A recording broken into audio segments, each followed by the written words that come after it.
Hey guys, it's Lynn. Welcome back to my channel, and today I'm going to be doing my December wrap-up. This month was a pretty good reading month for me. I didn't read as much as I wanted to, but I did manage to get 3 books done, which is good in my opinion. So let's just get started with the wrap-up. The first book I finished in December was The Rest of Us Just Live Here by Patrick Ness. This is my first Patrick Ness book, and I liked it. I liked it. I gave it an 87%. I really like the premise of this book. I think it's really cool. As we all know, in literature, there's always the chosen ones of the story, the ones who we follow, the main protagonist, the one who is to be destined for this great journey or whatever. But do we ever really think of the rest of the people who live in that world? You know, just a random dude who's on the sidewalk, you know, living his normal life while Tris Pryor, you know, runs down the street. Do we ever think of that normal guy? No. So that is what this book is about. It's about these people who live in a world where all this extraordinary stuff is happening. All this like crazy stuff is happening, and you know, they're just normal people wanting to live their life. And that's what this story's about. We follow our main character, Mikey. I gotta admit, this book was slow at points, especially like at some certain points.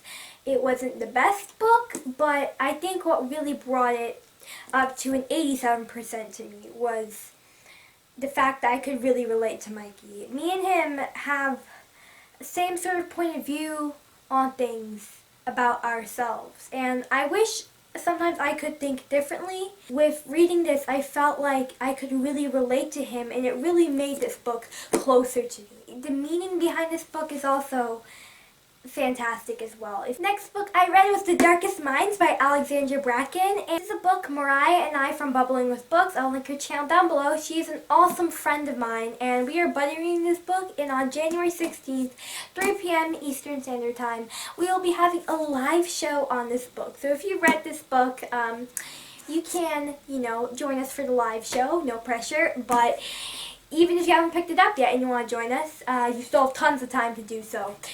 This book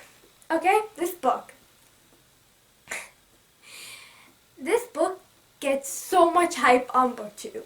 Almost everyone loves it, and honestly, I got so frustrated in this book, okay?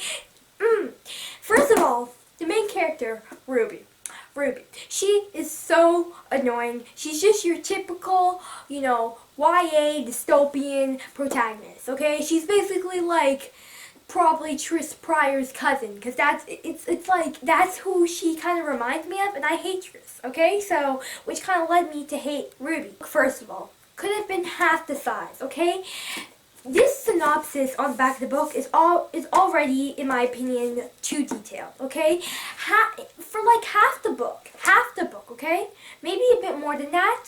All the stuff I was reading was like already talked about in the synopsis, okay? It's basically I'm reading the synopsis again, just in a longer form and a tad bit more detailed. So, if you're gonna tell a reader this much in the synopsis, don't like make the book repeat the whole thing again in the book, especially when you don't even go that much more deep into it. Second thing was that this book is basically a generic YA book. This book, I think, would be a good book if you are new to YA. If you're just getting into YA and, you know, you want to get into the genre, this book would be good for you. This book is pretty basic when it comes to YA. I don't get it when booktubers, especially like almost all the big booktubers like this book.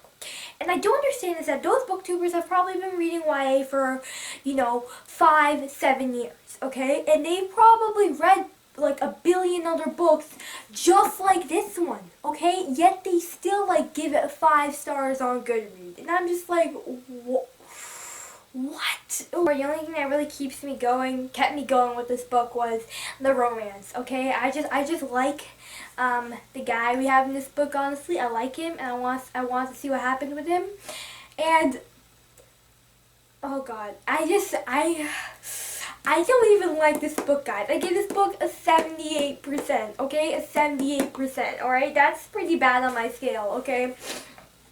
And this book, though, at the end, made me bawl my eyes out. I finished this book at 1 in the morning, okay? And then it was like, the tears were just flowing, man. They were coming down. It was bad. And I wouldn't even think I would have cried with this book because I'm not even connected to these characters. But the ending of this book, it was so similar to Champion, the final book in the Legend trilogy. And no spoilers, okay? No spoilers. But it just broke my heart. I can't read this anymore because, like, I can't watch this happen anymore in books where this happens to the love interest in our story. I just feel so bad for him. And I don't even understand why the character does this, okay? And there's really no point in it. She didn't have to do that. Man, and I think maybe if I never read Champion, I wouldn't have cried in this book. But because I read Champion, I just couldn't help but imagine Day and June, who are my OTP. And I love them so much. And I can only imagine them, and then I just imagined Champion, and then I started crying. Not a good read in my opinion. Although I will be continuing on with the trilogy just because I want to see how this romance works out in the final book. You can hear more of my thoughts in the live show with Mariah on January 16th, so stay tuned for that. Last book I read this month was My True Love Gave to Me by Holly Black, Ali Carter, Matt De La Pena, Gail Foreman, Jenny Han, David Levitin, Kelly Link, Myra McEntire, Stephanie Perkins, Rainbow Rowell, Lainey Taylor, Kirsten White, and they were all edited by Stephanie Perkins. This is a collection of 12 holiday short stories by all these authors. Each author has a story in this book, and I'm actually technically not done this. Oops, shame. I have this much left. 2 more short stories to go. The thing is, this is like, I'm not giving a percent to this book because first of all, I haven't finished it, and it's hard to give a percent with 12 short stories. I feel like majority of the stories in this book were pretty boring.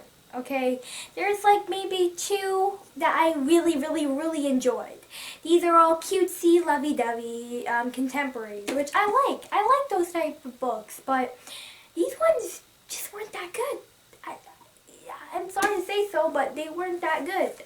Personally, I felt like that. Something I really did enjoy about this book was that it was very multicultural, and it didn't just cater towards people who celebrate Christmas, because a lot of these, you would think this is a Christmas book, right? But no, a lot of these stories cater to people who celebrate different wintry celebrations that, take place during the wintertime, like Hanukkah or winter solstice or Yuletide, and even for people who don't celebrate any of those celebrations, there was just a plain old New Year's Eve story for people who don't celebrate those, which I think was really nice that they didn't just, cater to one specific religion or celebration. Those are all the books I read in December. Comment down below what books you read this December. Unfortunately, I felt like I read more books I didn't like this December than I did like. I hope you guys have a great 2016, and thank you all so much for watching. I'll see you all in my next video. Goodbye!